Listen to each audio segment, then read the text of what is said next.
안녕하십니까, 이진우입니다.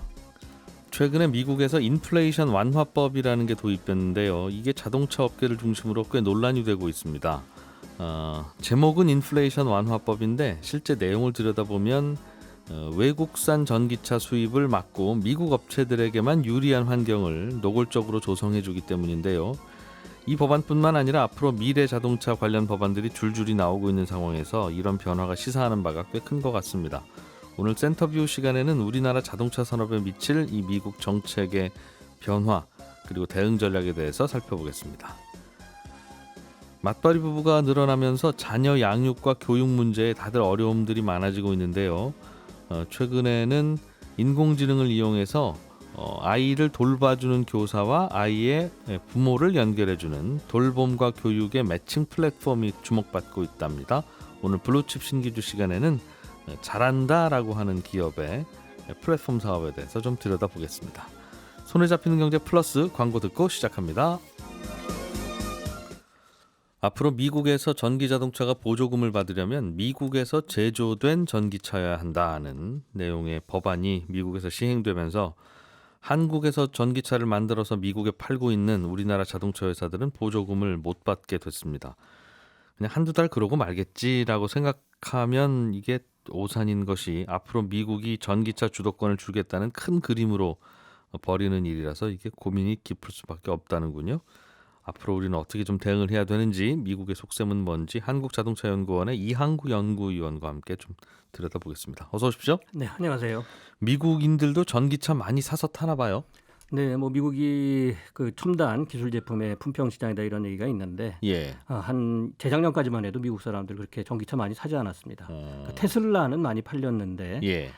어떻게 보면 이제 그 전 정부인 그 트럼프 행정부가 연비 규제를 완화시켜 놨거든요. 네. 그리고 요즘 뭐 미국에서는 선풍적인 인기가 픽업 트럭하고 대형 SUV인데 이쪽에서는 그 전기차 모델이 별로 없다 보니까 결과적으로 미국 소비자들은 그렇게 전기차 구매에 관심이 없었어요. 네. 그런데 이제 작년에 코로나19 터지고 이러다 보니까 미국 소비자들이 이게 이제 기후 변화도 있고 좀 전기차를 구매해야겠다 해서 재작년 대비해서 한 2배 증가를 했습니다. 그리고 올해 이제 상반기 같은 경우도 작년 상반기에 비해서 한 76% 증가해서 많이 37만 늘어나고 대. 있네요. 그러니까 올해 한 뭐 이대로 갔더라면 70만 대 이상의 전기차가 팔릴 수 있었다고 이렇게 보는 거죠. 그럼 테슬라 말고 우리나라 대한민국에서 만든 전기차들도 미국인들이 많이 샀습니까?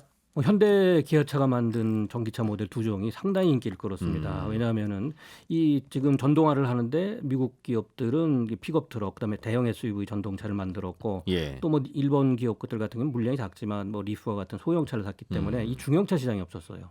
그런데 우리가 뭐 아이오닉이나 이러한 EV6 같은 경우를 넣다 보니까 예. 미국 소비자들로서는 가성비도 좋고 그래서 네. 상당히 많이 팔려서 뭐 상반기에만 현대 기아차 합쳐서 3만 3천 대 정도를 팔았습니다. 예.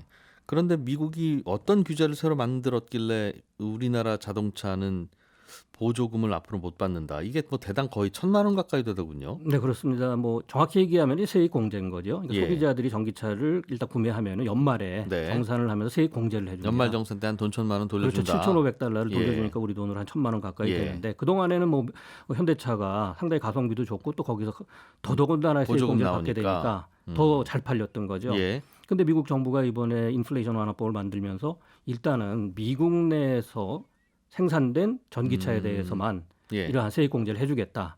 이렇게 못을 박아버린 거죠. 우리는 미국에 파는 전기차를 전량 네, 한국에서 전량적으로 만듭니까? 수출하고 있습니다. 아. 그러다 보니까 이제 당장 물론 이제 8월 16일에 미국 대통령이 서명하기 전까지 딜러샵에 가서 소비자들이 구매하겠다 하고 예. 신청한 것까지는 받게 됐지만 네. 그 이후로는 지금 못 받게 된 거죠. 그럼 그 이후로는 거의 팔이 날리겠네요. 또 그렇습니다. 그래서 뭐 저희가 추산해 볼 적에는 한 앞으로 주당 한 1,000대 이상의 전기차 판매가 차질을 빚을 거다. 그렇다면은 4개월 이상이 남았기 때문에 현대차로 봐서는 상당한 타격이라고 보는 거죠. 예. 미국에서 팔리는 전기차 중에 미국 아닌 곳에서 생산하는 전기차는 우리나라 차들 말고 또 많습니까? 뭐 독일하고 일본입니다. 독일차, 일본 차들은. 그런데 뭐 그렇게 물량이 많지도 않았고 예. 결국 뭐 테슬라가 미국 시장에서 한 하기야. 70%를 차지했으니까요. 그리고 이제 우리가 네. 2위인데 9% 차지했고요. 그런데 테슬라는 영향이 없어요? 뭐 지금 테슬라도 일부 테슬라는 그 동안에 이제 무슨 영향이 있었냐면 세액 공제를 못 받았죠. 그게 보조금이죠. 예, 그래서 그거나 다름없는데 그러니까 미국이 과거부터 전기차는 브랜드당 20만 대 상한선을 가지고 아, 예, 세액 공제를 해주겠다. 예. 근데 테슬라는 워낙 인기가 좋았기 20만 때문에 대를 늘 일찌감치 뭐 넘기니까 소진을 해버렸고 음, GM도 소진을 했습니다. 20만 대 넘어서. 그렇죠. 그러니까 두 업체들은 약간 불리한 입장이었죠. 그런데 그 20만 대 상한을 이번에 없앴다면서요? 그것도 이번에 풀었습니다. 그럼 테슬라는 좋고, 그렇죠. GM도 GM도 좋고, 좋고, 예, 포드는 이제 우리 뒤에 바로 3등을 했는데 예. 현대차가 이제 스탑이 되니까 포드는 당연히 현대차를 앞서게 된 거죠. 포드도 그러니까 GM, 테슬라, 포드는 다 미국에서 만드니까 그렇습니다. 지금까지는 20만 대 넘게 판다는 이유로 못 받았는데 그 규제가 사라졌으니 좋고. 네. 또 세액 공제도 받게 됐으니까 더 좋은 거죠. 그리고 독일 차나 일본 차는 어차피 전기차 많이 안 팔았으니까 뭐 큰 영향은 없고. 네, 그렇습니다. 그 말은 한국의 자동차 회사들이 전 세계에서 영향을 가장 많이 받는. 근데 어떻게 보면 상황이 자동차 됐네요. 생산국, 특히 대미 수출국 중에서는 예. 가장 뭐 피해를 보게 됐다. 이렇게 지금 평가할 수가 있는 거죠.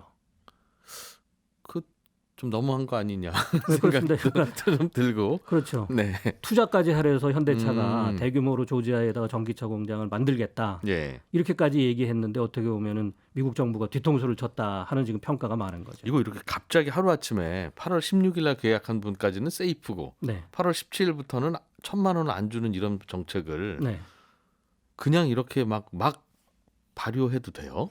그럼 미국 의회에서는 네. 상당히 논의가 많았습니다. 그리고 미국 정부도 일부는 뭐 좀 핵심 광물이라는 거 많은 스타디를 했어요. 예, 예. 그러다가 이제는 중간 선거가 다가오니까 음. 이게 조금 의회에서 우여곡절 것에 또 통과를 시켰고 네. 뭐 대통령이 뭐 어떻게 보면 서둘러서 소명을 했다 이렇게 볼 수 있죠. 그럼 우리는 앞으로 전기차를 미국에 팔려면 미국에다가 공장 세우고 거기서 제조하는 방법밖에는 없겠네요. 그렇습니다. 그리고 또 핵심 광물이나 예. 뭐 앞으로 배터리 부품이나 소재도 예. 대부분 북미에서 조달을 해야죠. 아, 그 규제도 참 새로 나왔다고 하더군요. 네, 뭐 내년 1월 1일부터 이제 예. 그 시행령이 만들어지는데 지금 뭐 시행령 그래서 만들고 있습니다. 예. 근데 이제 광물도 여러 가지니까 배터리 원료를 그렇습니다. 예. 뭐 그것은 배터리 핵심 광물 같은 경우는 미국과 자유무역 협정을 체결한 국가에서 채굴을 하고 재련한 그런 쪽을 갖다가 써야 된다. 써라. 이렇게 지금 요구를 하는 거죠. 리튬, 망간, 코발트 이런 것들. 그렇습니다. 그런데 우리는 지금 그거를 다 중국에서 사다 쓴다. 상당수를 이제 쓴다면서요? 중국에서 수입해다가 우리가 이제 여기서 조립해서 수출하고 그러고 있는 거죠. 그럼 중국에서 사오지도 말고 그 중국에서 혹시 안 사면 어디서 사올 수 있습니까? 리튬, 망간, 네, 그러니까 코발트. 미국이 뭐 국가는 명시 안 했습니다. 중국이라는 얘기도 그 법조항에는 없고 예. FTA 국가를 따지면은 캐나다와 호주와 칠레입니다. 이게 광물 대국들이거든요. 캐나다, 호주, 칠레에서 사와라. 그렇죠. 거기서 재련된 그렇지만 이제 거기도 재련 시설이 지금 조금 부족합니다. 예. 그렇기 때문에 이제 미국 업체들도 약간 부담스럽다 이런 얘기를 하는 거죠. 충분한 물량이 안 나올 것 같다. 네, 지금 중국을 중국의 빼면. 그러니까 광물은 뭐 세계 도처에 지금 분포돼 있지만 재련 시설이 다 중국에 거의 중국에 있기 때문에 네. 중국 거를 안 쓸 수가 없는 거죠. 재련 설비를 다 미국이나 북미 쪽이나 아니면은 이러한 그 광물 보유국들이 만들어야 되는데 아, 칠레에서 캐는 망간도 그렇습니다. 중국으로 일단 실어다 놔른 후에 거기서 순도를 높이는 재련을 한 후에 네, 예. 그렇게 써왔다는 거죠. 뭐 일부 물량은 그렇게 된 거죠. 그리고 중국 자체도 또 광물이 많고요. 아, 그렇다면 중국에서 재련도 하지 말고 중국산 광물을 쓰지도 마라. 네, 간접적으로 그렇게 얘기를 한 거죠. 그런데 그동안에는 우리나라 자동차는 중국에서 광물 사고 중국에서 재련해서 만든 배터리를 실어서 미국이 아닌 한국에서 만들어다가 팔았는데 네, 이번 법안은 그럼 한국산 전기차가 제일 미워요라는 미국의 생각이 반영된. 그 어떻게 당장 다 보면은 바꾸세요. 네, 우리가 가장 큰 피해를 아, 받게 된 그런 국가가 돼버린 거죠. 미국은 왜 이렇게 한다고 생각하십니까? 그러니까 바이든은 과거부터 이제 환경주의자죠. 예. 그리고 미국이 뭐 어떻게 보면은 이제 앞으로 중국의 전기차가 쏟아져 들어올 가능성도 있고 그러다 보니까 빨리 전동화 쪽으로 가자. 그러려면은 결과적으로 중국을 견제해야 되는데 견제할 수단을 여러 방향에서 검토를 해보니까 예. 지금 보니까 이게 핵심 광물 그다음에 배터리 소재를 중국산을 많이 쓰다 보니까 이 문제가 되니까 여기부터 어떻게 보면은 막은 거죠. 차단하자. 네. 그럼 중국이 전기차 산업에 못 들어오게. 그렇습니다. 아예 세계 전기차 산업의 지금 물량으로서는 예. 중국이 가장 앞서 나갑니다. 뭐 자기네 나라 용도만 만들어도 엄청나니까요. 그렇죠. 절반을 예. 지금 중국이 팔고 있으니까요. 예. 그렇지만 이렇게 되다 보면 이게 미래차까지 보는 거죠. 뭐 우리가 얘기하는 자율주행 자동차도 전기 동력으로 가야 되거든요. 예. 이러다 보니까 전기 동력을 중국이 석권을 할 경우에는 결국에 미국의 미래차 산업도 위협을 받을 수 있다. 이렇게 평가해서 어떻게 보면 미래차 산업의 싹을 자르겠다는 거죠. 반도체 다 미국에서 만들어라고 하는 네, 그거랑 것처럼 똑같습니다. 배터리도 미국에서 그렇죠. 만들고 전기차도 미국에서 만들어라. 이거 없으면 나중에 우리가 살기 불편하니까. 네. 그럼 우리는 미국과 무역을 안 하려면 몰라도 하려고 하면 이 규제 다 받아들여야 되겠네요. 미국에서 만들고 미국 또는 미국과 친한 나라들로부터 배터리 원료 사 쓰고. 네. 그러니까 우리가 어떻게 보면 그 중국에 대한 수출 의존도가 상당히 높아요. 거의 뭐 25% 가까이 되는데 예. 뭐 미국에 대한 의존도는 많이 낮춰왔지만 결과적으로 또 최근에 이제 중국 시장에서 자동차 같은 경우는 판매가 잘 안 되고 있거든요. 예. 그러다 보니까 이제 미국 시장과 유럽 시장에서 굉장히 우리 또 전기차가 잘 팔리고 나머지 내연기관도 잘 팔렸습니다. 예. 이러다 보니까 자동차는 결과적으로는 미국 시장을 놓칠 수가 없죠. 알겠습니다. 그럼 일단은 미국에다 내다 팔 전기차는 한국에서 만들지 말고 미국에서 만들라는 거니까 네. 미국에다 만들면 되는데 지금부터 공장 짓기 시작하면 얼마나 걸립니까? 뭐 25년 완공을 계획으로 하고 있었는데 이제 네. 현대차에서는 한 6개월 정도 당기겠다. 그래서 24년 하반기 정도에 이제 완공을 하겠다 하니까 그래도 2년 후네요. 2년은 우리가 이제 손해를 보는 거죠. 그 2년 동안 전기차는 미국에서 잘 안 팔릴 거라고 봐야 되겠군요. 한 뭐 1,000만 원 손해를 정도가. 보고 판다면 모르지만 그러기가 어렵기 때문에 상당히 뭐 타격이 있을 수 있는 거죠. 전기차 정도는 미국에다 안 팔고 그럼 그냥 유럽에나 팔든가 국내에다나 팔지 해도 됩니까? 자동차 회사 입장에서는 어때요? 그렇지만 지금 미국에 있어서 우리가 시장 선점을 했거든요. 예. 아까 테슬라에 이어서 2위니까 우리가 이걸 놓칠 수는 없고 물론 유럽도 지금 내연기관 판매를 35년부터 금지하기 때문에 뭐 미국보다도 더 큰 전기차 시장을 가지고 있습니다. 중국 다음이니까요. 예. 근데 이 유럽에서는 경쟁이 굉장히 심합니다. 그렇기 때문에 일단 우리는 현재 우리가 뭐 내연기관에서도 어느 시장에서 2위를 예. 그렇게 큰 시장에서 2위를 차지한 적은 없거든요. 유럽에는 어떤 나라들 전기차들이 쏟아져 들어오길래 경쟁이 유럽은 심해요? 일단 독일, 프랑스, 그다음에 뭐 작은 업체들로 말하면 뭐 영국에서도 만드는 업체들도 예. 있고 스웨덴의 볼보도 있고요. 그런 차들은 미국에다가는 전기차 안 팝니까? 뭐 현재 수출 물량이 그렇게 많지 않고요. 그래서 일단은 유럽이 예. 지금 환경 규제를 대폭 강화를 했기 때문에 유럽 시장 중심으로 가고 또 일부는 중국 시장에서도 지금 팔고 있습니다. 예. 그러면 미국에다가는 전기차를 잠깐 안 팔다가 그러면 이제 우리는 순위가 많이 밀리겠죠? 그렇죠. 5등, 6등, 7등. 네. 그러다가 2025년에 자동차 공장 가동하면 그때 만들어서 팔기 시작하면 못 따라잡아요? 뭐 일단 미국 3사 아까 예. GM, 포드, 테슬라는 앞서가 있고요. 아, 그다음에 또 전기차 2년 브랜드 동안에 이미지가? 지금 우리의 뒤에 있는 유럽 업체들, 일본 업체들 다 우리와 경쟁을 하게 되니까 예. 뭐 경쟁의 강도가 더 심해지고 우리는 부담이 커지겠죠. 선점에서 좀 브랜드를 자꾸 알리는 게 필요하다는 말이군요. 그렇습니다. 공장 짓는 거는 별 문제는 없습니까? 2024년 하반기까지 당겨서 짓겠다 하면 그거는 큰 문제 없이 돼요? 지금 뭐 우리 노조에서는 약간 반대를 하고 있죠. 왜냐하면은 미국에서 생산 물량을 조정할 때는 예. 이 노사 간에 협의를 해야 됩니다.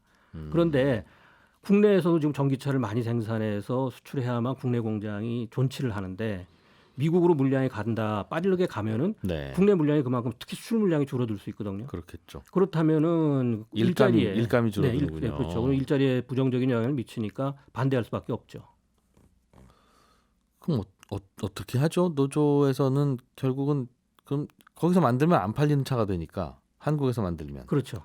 그럼 그러니까- 넘겨줄 수밖에 없을 텐데. 네. 그런데 현재로서는 뭐 국내에도 노조에서 요구를 내서 예. 뭐 현대도 그렇고 기아도 그렇고 한 뭐 2012년 이후에 처음으로 전기차 공장을 건설하겠다고 얘기를 했습니다. 국내에다. 네, 그렇죠. 예. 그렇다면은 결국 이걸 균형을 잡는 그러한 어떻게 보면 상당히 중지를 모아야 됩니다. 지금 노사가 협의를 안 하면은 미국 시장을 놓칠 수는 없죠.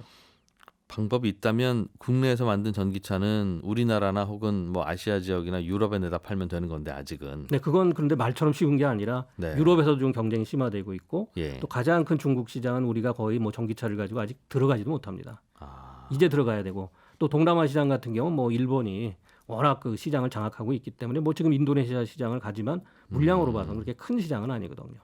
결국 미국에다 팔아야 되는데 미국에다 팔려면 공장은 미국으로 가야 되고. 네, 그거는 뭐 결정이 됐지만 하여간 물량에 있어서는 노조에서 너무 빠르게 미국으로 이전하는 거는 문제가 있다고 지금 문제를 제기한 거죠. 근데 현재 경영진이 그러겠다는 것도 아니고 미국 대통령이 그런 법을 만드는 바람에 그렇게 된 거라 뭐 협상할 여지도 없겠네요. 그렇죠. 그러니까 이제 노조의 이해가 필요한 겁니다. 그럼 그걸 이해해 주면 노조는 좀 다른 곳에서 일감을 찾을 방법은 있습니까? 뭐 그거보다 이제 국내 예. 또 지금 전기차 투자 속도가 빨라져야 되거든요. 예. 현재로서는 뭐 국내에서도 전기차를 뭐 만들고 있지만 전 세계적으로 특히 이번에 미국 같은 경우가 연방 정부는 내연기관 판매 금지 얘기를 안 했습니다. 네. 근데 캘리포니아주에서 얼마 전에 그 앞으로 내연기관차 점차 못 팔게 하겠다. 당장 2026년 가면은 예. 35% 그러니까 신차 판매 35%는 전기차로 팔아야 된다. 아, 이런 또 조항을 그런 만들어 규제를 놨고. 새로 만들었어요? 네. 캘리포니아에서. 그렇죠. 그러면은 캘리포니아주 자동차 시장이 우리나라 내수 시장만 합니다. 한 180만 대 정도 되는데 예. 여기에서 당장 35% 3분의 1 정도는 전기차로 26년부터 팔아야 됩니다. 2026년. 네. 다행히 저 미국 근데 조지아 공장 공장이 완공되죠. 완공된 다음이긴 하네요. 네. 그러니까 그 물량을 어. 조지아 공장으로 다 뺄 수밖에 없죠. 그래서 만들어서 팔아야 된다. 예. 이게 맞추지 못하면 예. 한 대당 2만 달러의 벌금을 물어야 됩니다. 지금 유럽도 이렇게 숫자로 맞추라는 건 아니지만 배출가스를 평균으로 당신네 회사가 만든 자동차의 평균 배출가스는 이 정도로 맞추려는 규제가 있어서 네. 천상 전기차를 뭐 한 3분의 1이나 반은 팔아야 이게 된다면서요? 그렇죠. 지금 뭐 작년부터 규정이 강하게 들어갔는데 그거 거기는 CO2 배출이거든요. 예. 업체당 95g입니다. 네. 그리고 그걸 점점 강화시켜 나가는데 또 이것을 못 맞추면은 뭐 그람당 또 얼마 예, 벌금이고. 95유로의 벌금을 예. 물게 돼 있기 때문에 예. 전기차를 안 팔 수가 없죠. 비슷한 규제가 미국에서도 이제 생긴다. 네, 지금 미국에서 이제 생겨나고 있고 뭐 우리도 뭐 현 정부에서는 뭐 110대 과제 2035년부터 내연기관차 판매를 금지하겠다 하는 조항은 예. 들어가 있는데 아직까지 그걸 확정짓지는 않았죠. 알겠습니다.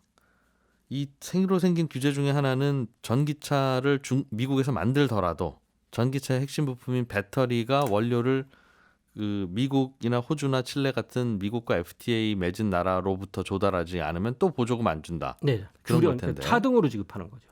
아, 비율에 따라 주는 거니까요. 한 10%를 썼으면 10%만 주고 뭐 네, 그런 뭐 그런 겁니까? 식으로 지금 만들어 80% 최대까지 해놓고 100% 최대 이런 식으로 갑니다. 그럼 우리도 지금은 이 배터리 원료들을 중국에서 사다 쓰다가 이제 저 뭐 칠레나 캐나다나 이런 쪽에서 사다 써야 된다는 말씀이신데 네, 그렇죠. 우리한테 팔 물량이 그 나라에 넉넉히 있습니까? 그러니까 아까도 말씀드렸듯이 중국이 예. 또 상당수의 그 광산을 보유하고 있기 때문에 중국이 만약에 가격을 뭐 조정을 한다. 예. 한국에 주는 거는 비싸게 팔 수도 있거든요. 아니 우리는 이제 앞으로 칠레나 캐나다에서 사다 쓰면 되잖아요. 아, 그런데 캐나다는 모르더라도 칠레나 예. 상당수의 국가의 광물을 또 이 중국 자본이 가지고 있습니다. 아, 대주주는 중국인이다. 네, 그렇습니다. 그래도 거기서 사다가 만들라고 하니까 우리는 거기서 사와야 되는데. 네.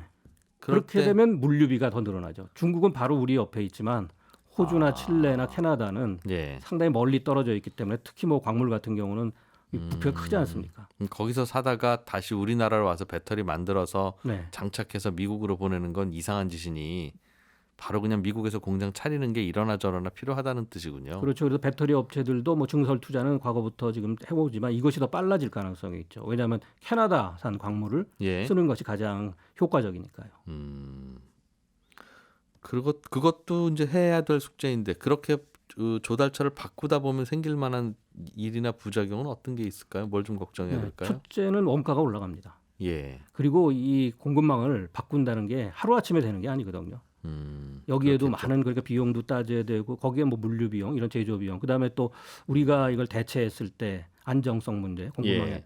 많은 걸 해야 되기 때문에 적어도 뭐 미국 업체들 중 부담스럽다 얘기할 정도로 우리도 뭐 한 1, 2년 정도는 소요되겠죠. 예. 그러니까 이러한 시간과 또 거기에 대한 자금, 압박 이런 걸 충분히 고려할 수밖에 없는 그런 상황이죠.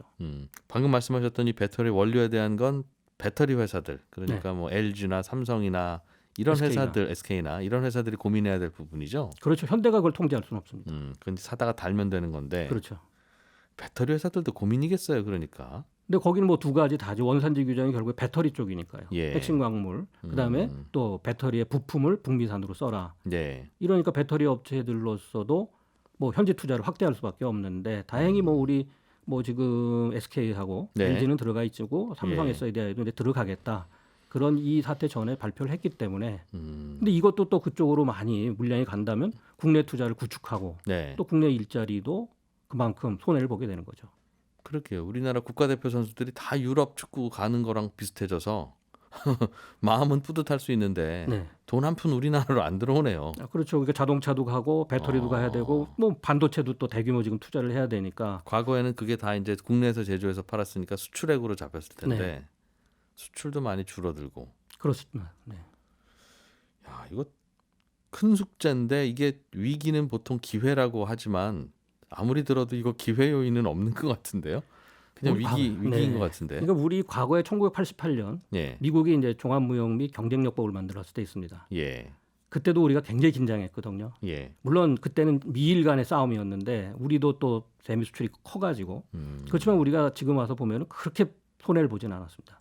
그때 잘 대응을 했죠. 정부가 네. 나서서 협상도 했고 또 기업들은 할 수 없이 그때 신속하게 현지 투자를 많이 늘렸고요. 그 후에. 예. 그래서 지금까지 또 현지 투자가 우리 수출을 견인해 줬습니다. 음흠.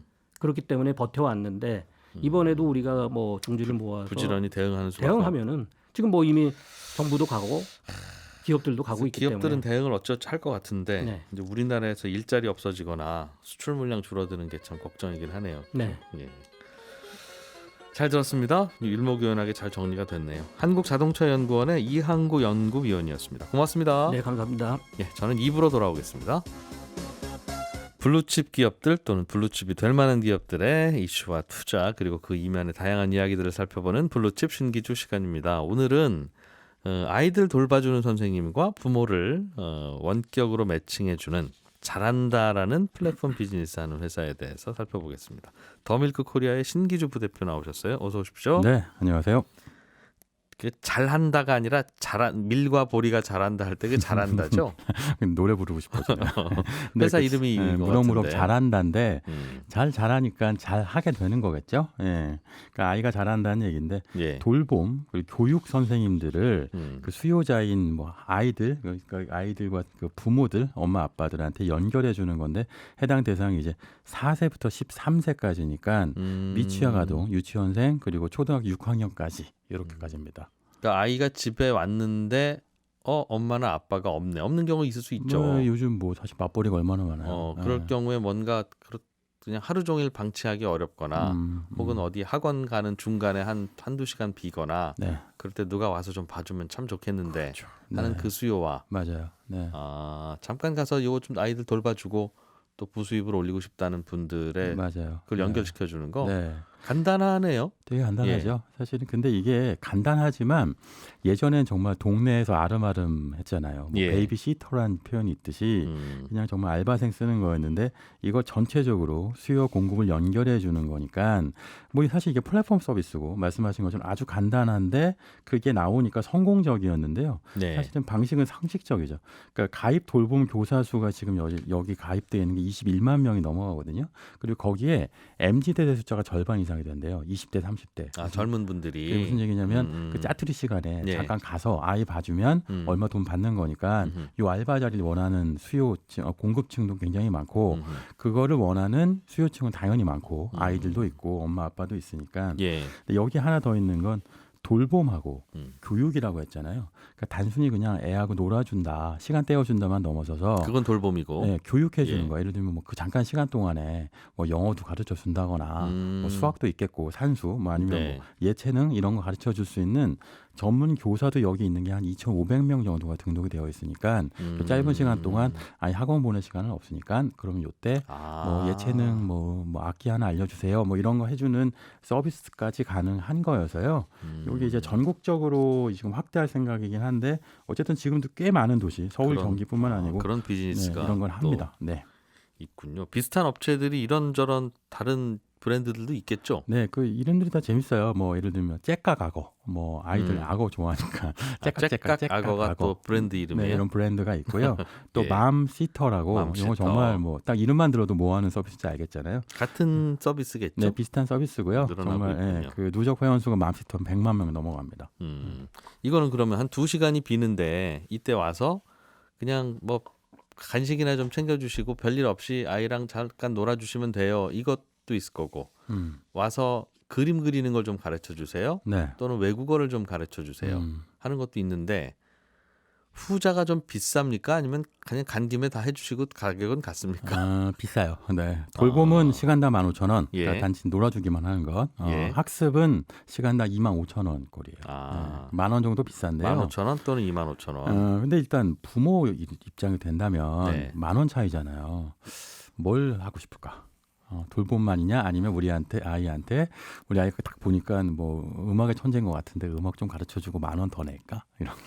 뭐 그렇게 해서 학습으로 쏠리는 부모도 있을 것 같고 네. 학습은 제대로 시켜야지 그냥 이분께는 잠깐 돌봄만 맡기자라고 네.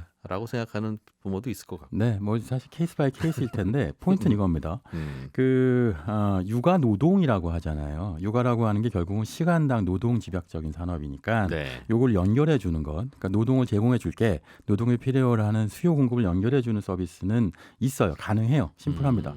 특히 한국 같은 경우는요. 그러니까 아이들 숫자는 줄고 있어요. 네. 매년 한 4% 이상씩 10년 동안 평균 4%, 3.97% 줄고 있는데 오히려 역설적이게도 아이를 돌봐줄 수 있는 육아 노동력은 더 빠르게 감소하고 있거든요. 그러니까 원인이 뭐냐면 90년대에는 5가구 중 1가구만 맞벌이였는데 네. 2020년대에는 전체 가구 중에 절반이 맞벌이에요. 그러니까 아이를 키워줄 사람이 없으니까 네. 방법은 이제 뭐 학교에서 아이를 늦게 오게 만드는 방법, 예. 아니면 학원에서 돌리는 방법, 그게 아니면 이제 조부모, 할아버지 할머니한테 키워달라는 방법. 이 셋 다 써보신 분들 많잖아요. 근데 그렇죠. 셋 다 한계가 있죠. 근데 여기서 지금 딱 말씀하신 것처럼 학습이냐 또는 돌봄이냐에서 지금 말씀드린 것처럼 이런 문제들을 해결하는 건 양적으로 노동력을 증가시키는 방법이 있어요. 이게 플랫폼들이 하는 건데 예. 예전에는 찾지 못했던 노동력을 찾아내주는 거예요. 이웃 동네 저기 누가 알바하려고 해요. 돌봄 이런 걸 연결해주는 플랫폼은 가능한데 네. 문제는 이걸 하다 보니까 부모 입장에서 뭐가 이런 게 있는 거죠. 질적으로도 좀 우리 아이 돌봄이나 교육을 좀 해줬으면 좋겠는데 시간만 떼어주는 거 말고 우리 아이 이 귀한 시간에 뭐 영어 좀 배웠으면 좋겠고 네. 하다못해 ABC라도 좀 가르쳐 줄 수 있는 선생님은 없을까? 예. 이런 게 사실은 뭐 시장의 수요의 어떤 흐름인데 잘한다가 사실은 정확하게 그 흐름을 파악한 서비스예요. 와서 돌보기 플러스 알파를 그렇죠. 해줄 만한 분들을 맞아요. 찾아서 연결해 준다. 네. 그러니까 이게 부모들 입장에서 보면은 이런 거죠. 아이를 선생님한테 맞추는 거 싫잖아요. 선생님이 딱 와갖고 이거 저거 해. 근데 그게 아니라 선생님이 아이한테 좀 맞춰줘서 우리 아이 재능이 뭔지 좀 발견해주고 원래는 이거를 예전에 엄마들이 했던 거 아니에요. 엄마들이 아이 키우면서 사실 부모가 해야 될 일이긴 하죠. 그렇죠. 예. 이제 부모는 못한다라는 건 현실이고 먹고 살아야 되니까 대신에 시간만 떼어주는 돌봄 말고 교육 서비스 안에서 무언가 제공해 줄 수 없을까 이런 고민을 하는 걸 잘한다가 정확하게 파악한 거예요. 그래서 잘한다가 투자를 받기도 하는 겁니다. 부모들의 마음인가 봐요. 많은 분들이 지적은 합니다만 우리 육아의 가장 큰 문제는 부모가 해야 될 일을 자꾸 학교 네. 선생님한테 미루거나 학원 선생님한테 미루거나 이렇게 돌봄 선생님한테 미루는 그게 문제다 제일. 그렇죠. 부모가 해라. 네. 근데 부모가 일단 두 가지 문제가 있어요. 교육 전문가가 아니어서 예. 우리 아이 잘 알지 모르지만 어떻게 파악할지에 대한 그 전문성이 좀 떨어지는 문제가 있고 두 번째는 부모는 아이들 분유값 벌어야 되잖아요. 나가서 일해야 되는데. 그러니까 사실 요즘 뭐 육아휴직 많이 씁니다만 적지 않은 부모들이 여전히 그 회사 안에서의 어떤 경쟁 때문에라도 일터로 돌아가는 경우들이 많잖아요. 그러니까 그 교육의 질, 돌봄의 질을 높여주는 서비스를 원하는데 잘한다가 바로 이 문제를 풀겠다고 하는 돌봄 교육 플랫폼이 되겠다고 하는 스타트업이고요. 예. 그 덕분에 이제 투자를 받았는데요. 투자 많이 받았더라고요. 투자가 310억 원을 정말 최근에 시리즈 B도 받았어요. 예. 예. 그러니까 이게 한국투자파트너스부터 우리가 알만한 카카오벤처스부터 알만한 벤처 투자 VC들이 많이 투자했는데 예. 아시다시피 누가 투자했냐가 브랜드잖아요. 이런 거 투자했다 그러면 잘한다가 뭐가 있어서인가 보다 싶은데 분명한 건 단지 그 노동 공급 그러니까 육아 공급을 해주겠다라는 돌봄 서비스 공급자하고 예. 그 부모들을 연결해 주는 것만 갖고는 확실한 건 310억 투자는 못 받아요. 그거는 뭐 시장은 있다는 건 확인했지만 레드오션이죠. 이미 경쟁도 치열해져 있고 네. 뭔가 다른 차별점이 필요한 겁니다. 일단은 보통 이 업계에서는 예를 들면 100억을 투자받았습니다. 이런 얘기는 하는데 그러면 그래서 그 회사의 기업 가치가 얼마라는 겁니까? 라고 물으면 그 답은 잘 안 하더군요. 그게 이제 그게 정하기 나름이라. 얼마 가치에 투자받았는지 그거는 네. 너무 우리 회사를 다 드러내나 싶어서 맞아요. 얘기 안 하는 것 예, 같은데 맞습니다. 여기도 누적 투자액이 한 450억 정도 되면 맞아요. 예. 대략 어느 정도 기업 가치라고 우리는 추측하면 되는 겁니까? 전혀 감이 안 잡혀서. 전 사실은 보통 사실 이 잘한다가 밝힌 바가 없어갖고 예. 이건 사실 추정치인데요. 예. 이제 다른 기업들 놓고 보자면 한 4배 밸류에이션 보죠. 투자 받은 거에 네, 한 2천억 원 정도 지금 밸류를 받았다고 봐야 하지 않을까요? 네. 보통 이것저것 투자를 받으면서 성장하더라도 그 투자자들에게 지분의 3분의 1이나 4분의 1 이상은 잘 안 준다. 그렇죠. 네, 맞아요. 네. 근데 이제 알겠습니다. 그런데 그거는 일반적인 것인데 케이스 바이 케이스로 안에서 이제 뭐 정말 예를 들면 투자가 너무 급해갖고 네, 뭐 정말 돈을 받아야 되니까 지분 다 드릴게요 했을 수도 있고. 그랬을 수도 있죠. 근데 사실은 예. 이제 잘한다의 경우에는 그럴 가능성이 좀 낮아 보이는 이유는요. 그러니까 밸류를 그 이상 안 줬을 가능성이 높은 이유는 돈을 벌거든요. 일단 누적 매출이 이 100억 원이 넘게 나왔고요. 네. 실제로 아까 말씀드린 것처럼 이 시장은 분명히 경쟁은 치열해지고 있지만 수요 공급은 필요한 시장이고. 바로바로 중간에서 그 그렇죠. 중개 수수료 받을 수 있으니까. 맞아요. 그러니까 일단 돈은 버는 상태에서 더 뭘 해보겠다. 예. 그게 이제 아까 말씀드린 것처럼 이제 교육의 질을 높여주겠다. 그걸로 돈을 받은 거니까 그렇게 다급한 투자를 받지는 않았을까 싶긴 알겠습니다. 합니다. 네. 근데 보면 그냥 구인구직이잖아요. 기본적으로 그렇죠. 그렇죠. 네. 어디 우리 지나가다 보면 저 뭐 사무실 같은 거 하나 차려놓으시고 뭐 가사 도우미라든가 혹은 일용직이라든가 그런 거 서로 연결해주는 사무실들 눈에 많이 띄죠. 맞아. 이제 그 시장이 점점 줄고 있는 이 시장으로 이제 포섭되고 있는 거죠. 근데 O2O 시장. 그거의 홈페이지 네. 아닌가라고 생각하면 네, 뭔가 이게 기업 가치를 서로 좀 설명하기가 쉽지는 않을 텐데. 맞아요. 지금 정확하게 말씀해 주셨는데요. 예. 그러니까 그것만 갖고 하면 당근 마켓도 이 시장에 들어오려고 해요. 돌봄 연결하는 시장. 그 동네에서 오시라. 그렇죠. 그런 뜻인가 1km 봐요. 안에서 우리 동네 사람들 오세요. 이게 서로 편한 거니까. 네. 그러니까 이거는 말씀하신 것처럼 그냥 단지 구인구직 사이트 같은 수준인 건데 그거에 더 밸류를 받고 투자 받으려면 요게 나와야 되는 거예요. 그 잘한다라는 게 어떤 비전을 갖고 있냐면 아이 성장의 디지털 트랜스포메이션을 하겠습니다라는 비전을 갖고 투자자들을 설득해서 돈을 받은 거죠. 디지털 트랜스포메이션은 이른바 디지털화라는 거죠. 네네, 근데 디지털. 아이를 네. 기르는데 뭘 디지털화 한다는 거예요? 그러니까 이제 그냥 그 쉬운 얘기를 어렵게 푸니까 이렇게. 에이, 이걸 막 근데 그래, 사실 이게 그렇게만 하는 게 있어 보이는 예. 표현이잖아요. 근데 이게 어떤 거냐면 뭐 투자한테는 이제 좀 필요하기도 한 건데 아이가 이제 4살부터 13세까지 자란다고 보면 우리 아이의 그때마다 어떤 성장 단계가 다르다는 건 그건 경험적으로 알고 있어요. 예를 들면 아이가 7살 때 미운 7살이다, 밉다, 말 안 네. 듣는다 진짜. 예. 요거는 이제 알지만 어떤 아이한테는 7살이 아니라 그게 6살일 수도 있고 5살 때부터 아이가 말 안 들을 수도 있고 뭐 아니면 계속 착할 수도 있죠. 그러니까 무슨 얘기냐면 아이마다 케이스 바이 케이스로 아이의 성장 단계마다의 어떤 연령별 성장 변화도 다르고 거기에 맞는 그 교육의 어떤 커리큘럼 목적도 다를 수밖에 없는데 이제까지는 그냥 아이를 기존에 있었던 교육 돌봄 커리큘럼에 맞춘 거예요. 그러니까 그러지 말고 그거를 아이한테 맞출 수 있는 방법을 찾아내 주겠다. 여기 이제 매칭 알고리즘을 갖고 거기에 딱 맞는 예를 들면 이 아이한테는 좀 나이가 좀 젊은 어린 선생님이 필요하겠다. 네. 아니면 이 아이한테는 뭔가 전문성이 있는 천재성이 있으니까 음악 전문성 있는 선생님이 필요하겠다. 이런 거를 판단할 수 있는 어떤 기준을 갖고 그걸 데이터베이스화 시켜서 디지털화 시켜갖고 매칭을 정확하게 해주겠다는 거죠. 단지 시간이 맞는 사람을 맞춰주겠다가 아니라 어떤 아이와 어떤 선생님이 잘 그렇죠. 어울리는지. 맞습니다. 그래서 잘한다는 선생님이 그 교육 경험을 해보면 굉장히 네. 독특한 걸 한다고 해요.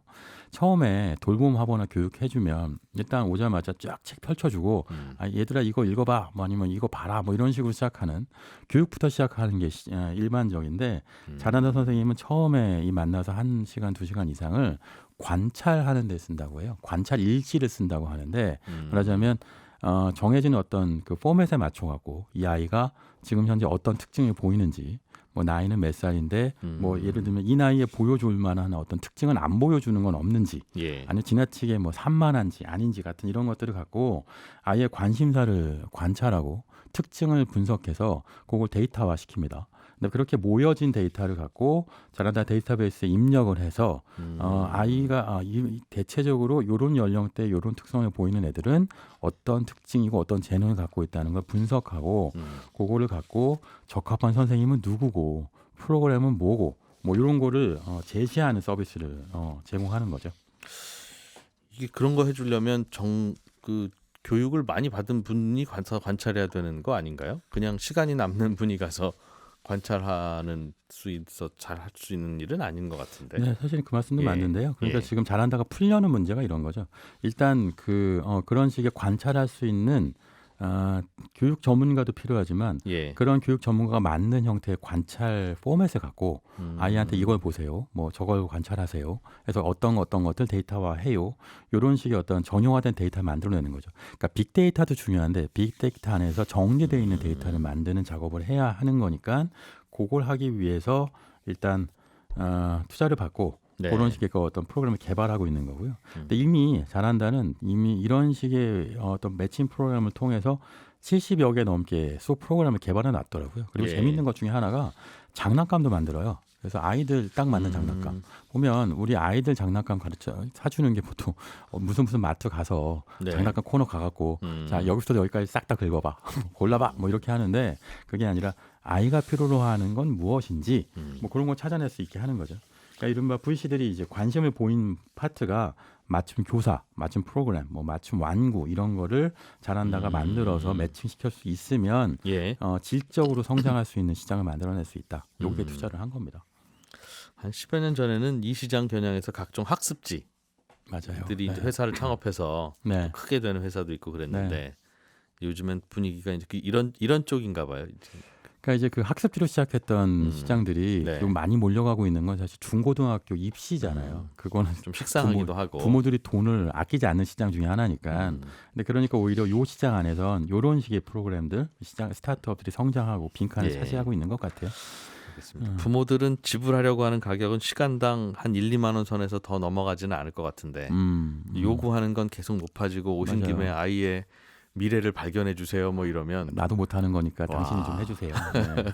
이건 어떨지는 모르겠습니다. 그러니까 이게 서비스의 고도화인데요. 예. 그러니까 지금 말씀하신 것처럼 수요가 고도화되고 있는 거잖아요. 네. 수요가 점점 복잡해지고 있으니까 결국 업체들도 서비스 고도화 시킬 수밖에 없어요. 예. 그러려면 기술적으로 이 문제 풀 수밖에 없는 거고 사람이 할 수 있는 건 한계가 있으니까.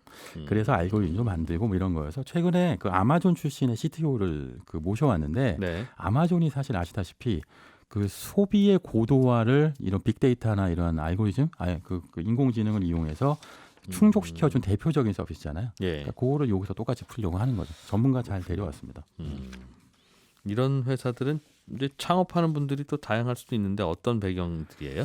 그러니까 이거는 그 보통 이런 걸 여성향 창업이라고도 흔히 표현하기도 하는데 예. 엄마들 마음을 잘 아는 그런 분이 창업할수록 성공 가능성이 높다. 뭐 이런 얘기를 업계에서 많이 하는데 실제로 그래요.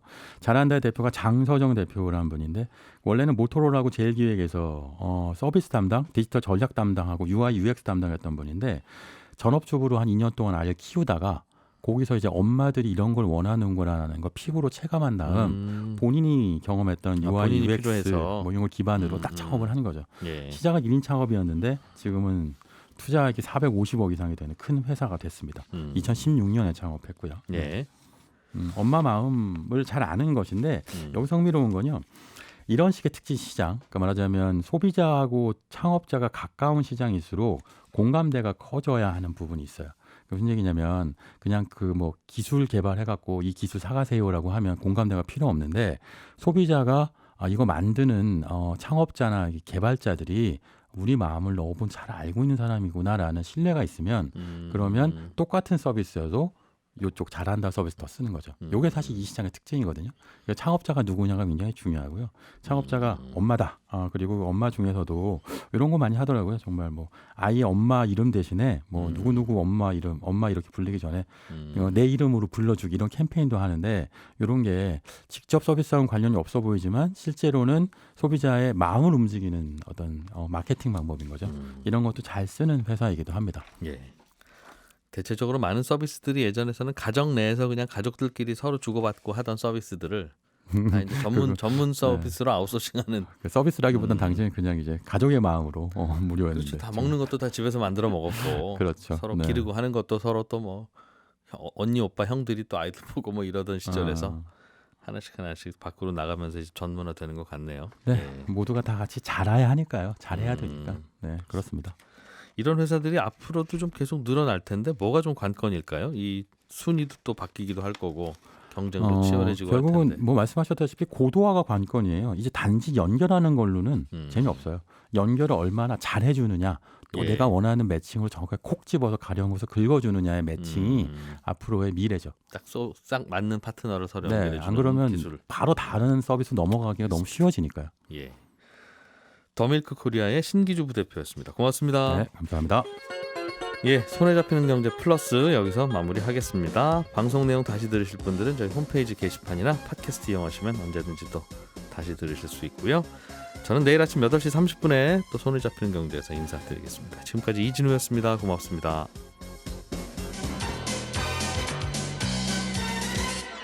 더 깊고 더 재미있는 경제 이야기 이진우의 손에 잡히는 경제 플러스.